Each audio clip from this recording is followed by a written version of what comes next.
So you've probably heard the phrase Bitcoin mining or heard about Bitcoin mining before. And, what that's associated with in the popular media, I guess, is people running these specialized computers and getting Bitcoins out of thin air and getting money for nothing. And as we'll see in a minute, that's not quite exactly true. But like Adam mentioned just a second ago, mining isn't really a great phrase for this activity. It's more like bingo or a lottery that somebody wins about once every 10 minutes and then gets a reward for doing that. The Bitcoin network is basically connections of computers to one another all around the world. It's a peer-to-peer network, just like file torrenting or file sharing peer-to-peer. And peer-to-peer means just your computer is connected to some other computers and they're connected to some other computers, and pretty soon you got a big network. On the one hand, that's what it is. But I mean, think about it again, drawing it back to the analogy, P2P just means person to person. So again, it's just that cash transaction thing. There's no middleman happening there. So how do we create money? I mean, like this is the thing, is that one of the reasons why Bitcoin is such good money, and this is something that actually a lot of new people have a hard time understanding. It's difficult to see the value in Bitcoin if you don't understand why the money that we have in the rest of the world isn't that good as money. If you can't understand why something is bad, then it's hard to appreciate why something else is good. And I think that's kind of the core of this problem here. The reason why something like gold historically has made good money is because it's universally accepted and strictly limited in terms of supply. The strictly limited in terms of supply is a really, really important part of this equation. And Bitcoin goes out of its way to accomplish this in a very similar way to how gold does. Just as you mine for gold, you also mine for Bitcoin. And that's true in like you put work in order to generate whatever it is that you're trying to generate. In the case of gold mining, it's you put work or money into mining gold and then you generate gold. In this case, essentially what you're doing is you are devoting computational resources. So early on in the network, this started off as people's individual computers, and then it became people's computers that were good at playing video games, and they would use the cards that power the graphics of the video games in order to mine faster. And so over time, it's become actually a very highly specialized field. But at its core, that's what it is it's a global bingo game where every 10 minutes or so, somebody wins one of these blocks. And the important part about it is that it scales with the number of people who are playing the game, right? If there are 2 people playing the game, then it's supposed to, in a perfect world, this doesn't always work out, it's supposed to scale so that they find one block every 10 minutes. And if it's got 10 million people in it, it's supposed to scale so they've got to find one block every 10 minutes. And so what that means is that the more people who mine, the harder it is for everybody else to mine. And so this creates this like self-balancing system where based on the price of Bitcoin compared to the price of electricity, you wind up with a system that balances out for how much currency should be issued and who should get it, because the people who get it are the people who are willing to put the most amount of resources into it. And then they get the permission to essentially sell it, be the first to sell it onto the market, or to hold it and speculate on its future value.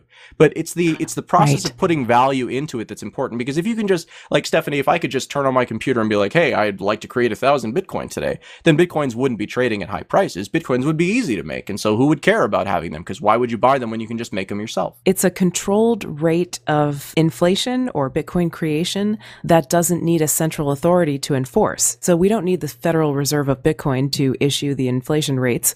What we have is a mathematical algorithm that automatically adjusts based on the number of people who are mining or attempting to do the proof of work to create Bitcoins. And the creation of Bitcoins is kind of decreasing at a controlled rate. There will only ever be 21 million Bitcoins. It's built into the Bitcoin program. And we're asymptotically approaching that amount of Bitcoins. Right now, there are about almost 12 million Bitcoin, thing like that. We're about halfway up that curve, a little more than halfway.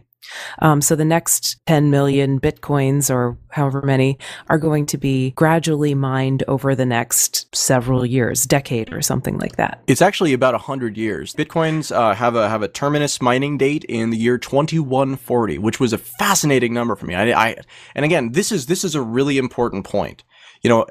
Because Bitcoin isn't competing against systems that are perfect, right? Bitcoin is competing against systems that we have now, and I don't think anyone is going to make the claim that they're perfect. When you compare Bitcoin and this long, slow, predictable rollout of the currency over the course of 140 years, where we now, in the year 2113, can say, okay, in 80 years, I know about how many are going to be out in the economy.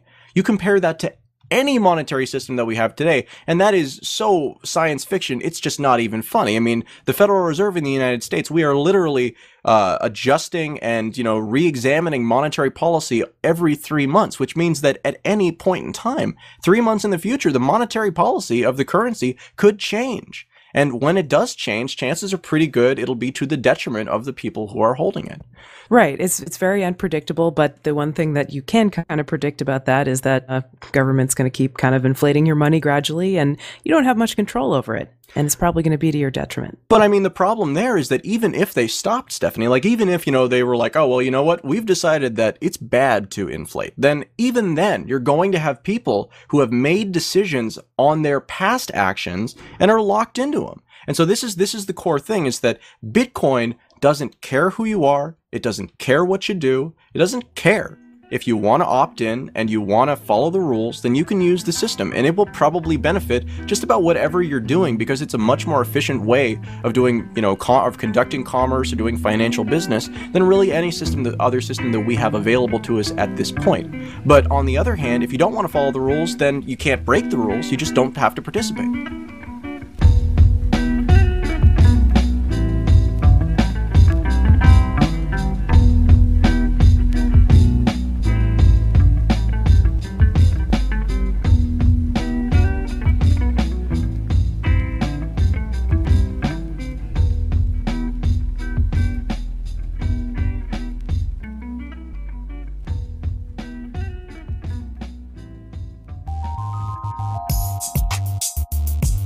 Hi, listener. Here at Let's Talk Bitcoin, we're building a global network of correspondents able to contribute on-the-ground perspective when cryptocurrency-related information comes across their filters. If you'd like to join our global conversation, send an email with your name and geographic or cultural niche to apply@letstalkbitcoin.com. Just like Bitcoin, the only barrier to entry is your time and good work. Thanks for listening.